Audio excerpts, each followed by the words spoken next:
Esse é o seu Fala Sebrae, o seu espaço para tirar dúvidas aqui com os nossos consultores do Sebrae Santa Catarina. É realmente aquele espaço para aquelas dúvidas que você tem na hora de empreender ou na hora de fazer o seu marketing pessoal, o marketing da sua empresa. Então, é o nosso espaço e o espaço do empreendedor. Então, olha só a pergunta que veio aqui, que quem vai responder para a gente hoje é o Anderson Cunha, o nosso consultor do Sebrae. A pergunta é a seguinte: eu estou fechando um negócio com um novo cliente, mas a demanda de trabalho me pede uma nova contratação. E eu não sei se vale a pena financeiramente aceitar essa nova contratação. Como é que eu posso calcular isso, hein, Anderson? Júlia, excelente pergunta. Afinal, quando você precisa contratar uma nova pessoa para fazer parte da sua equipe, você deve levar em consideração que um novo funcionário é um custo fixo operacional. Sendo assim, mesmo que você contrate essa pessoa por um valor fixo, por exemplo, de uns R$1.000, isso, claro, considerando o salário mínimo, mas vamos trabalhar apenas com números fictícios. R$1.000. Só que quando você contrata alguém, você deve levar em consideração que também há encargos trabalhistas. Sendo assim, o que era então R$1.000 se tornam R$1.340. Isso mesmo, em média, seja MEI, seja uma ME, uma EPP, quando você está dentro do Simples Nacional, um custo para uma empresa que está contratando, em termos de encargos, é 34%. Então vamos lá. O que era então 1.000 se tornam 1.340. Anderson, mas agora entendi o custo. Mas como é que eu faço para saber o quanto essa pessoa precisa vender para que se torne viável esta operação? Bem, para isso você precisa calcular a sua margem de contribuição em percentual. Como eu faço isso? Primeiro, pense no ticket médio que você tem. Esse é o valor de venda do seu produto ou serviço. Depois, retire deste valor o custo da mercadoria ou então a ficha técnica da sua produção, que a gente chama de custo do produto ou da mercadoria vendidos. Depois, será que você tem comissão? Está pagando alguém para que haja um movimento de venda? Caso tenha comissões sobre vendas, também deduza esse valor. Depois também nós temos os meios de pagamento. Você está utilizando cartão de crédito, está utilizando o Pix.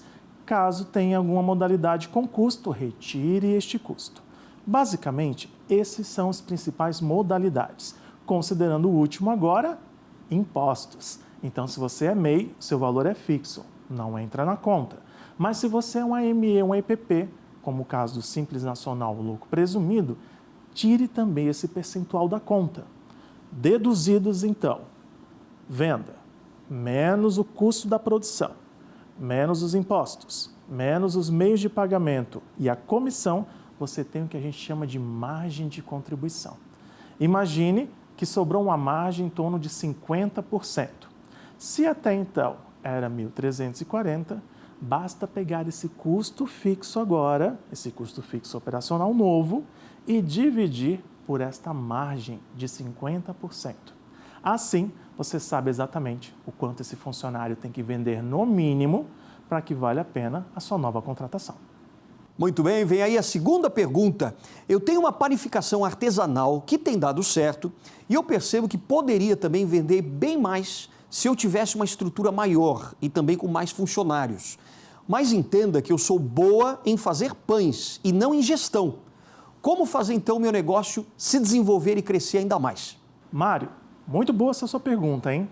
Afinal, é muito comum a empresa expandir o seu negócio, mas com a expansão, com o crescimento, vem novos gastos operacionais. Quando você vai aumentar a sua produção, de repente crescer agora o seu parque fabril, ou então contratar mais pessoas, você tem que entender que isso é um custo incremental. Vamos então pensar o seguinte: antes de eu decidir expandir, será que eu tenho uma capacidade operacional ociosa ou ela está sobrecarregada? Como eu faço isso? Preciso entender qual é a capacidade que eu tenho de produção desses pães e demais derivados e o quanto que realmente eu consigo vender desta produção. Se for a resposta 100%, agora sim a gente precisa expandir. Mas antes de expandir, vale a pena? Como que vai funcionar esse investimento? O que eu te aconselho? Primeiro, vamos trabalhar um fluxo de caixa incremental.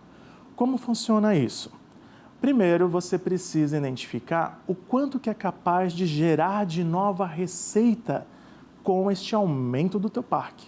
Como que eu faço isso? Sabendo quanto que é capaz de ser produzido neste novo parque fabril, neste custo incremental. Depois disso, nós precisamos deduzir os gastos operacionais ligados. Por exemplo, aluguel, condomínio, mão de obra, encargos trabalhistas, tudo que vier agora com esta nova estrutura, você precisa deduzir deste fluxo. Este é o que a gente chama de fluxo operacional. Além disso, tem o fluxo do investimento, que seria o quanto você vai realmente desembolsar para que isso aconteça, para que a estrutura seja comprada, adquirida.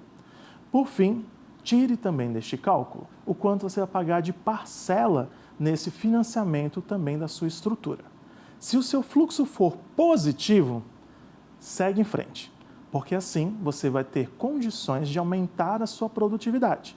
Caso esse fluxo não traga grandes retornos, possivelmente você está com uma dificuldade no processo de fabricação. Te aconselho a consultar o Sebrae, nós temos soluções dentro do Sebrae Tech para melhorar a sua produtividade. Muito bem, e agora a terceira pergunta. Meu negócio está indo bem, mas quanto mais eu vendo, mais eu tenho a sensação de que sobra menos dinheiro no fim do mês. Isso é normal? Vamos ver. Anderson. Clarice, isso não é normal, mas é muito comum entre os nossos empreendedores.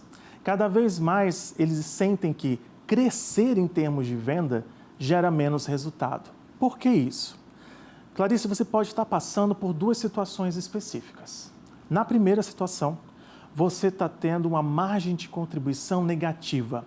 Como isso acontece? Você fez a sua precificação, não tomou cuidado com gastos variáveis e eles vão consumindo grande parte das tuas vendas. E quanto mais você vende, mais gastos você tem.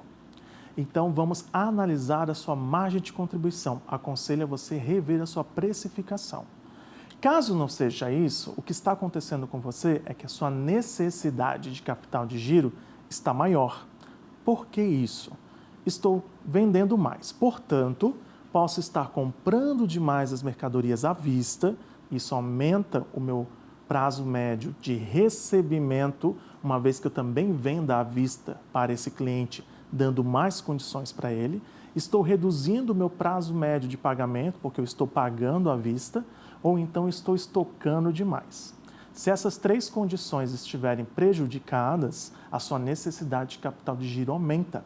Por consequência, falta dinheiro. A própria operação está tendo que tirar dinheiro dela para sustentar o teu fluxo financeiro, tá? Então, sugiro para você entrar em contato com o Sebrae, verificar um consultor na área de gestão financeira, rever a precificação e analisar a sua necessidade de capital de giro. Muito bem, e agora o Anderson Cunha vai trazer mais dicas para a gente e principalmente para você, empreendedor, hein? Presta atenção. Para você que vai abrir um negócio ou então expandi-lo, lembre-se, tenha equilíbrio entre a razão e a emoção. Às vezes nos apaixonamos pelos nossos produtos ou serviços, mas é necessário entender se o nosso público-alvo percebe valor neles. Quer validar seu produto? Procure o Sebrae mais próximo de você para uma consultoria em planejamento estratégico e faça a diferença.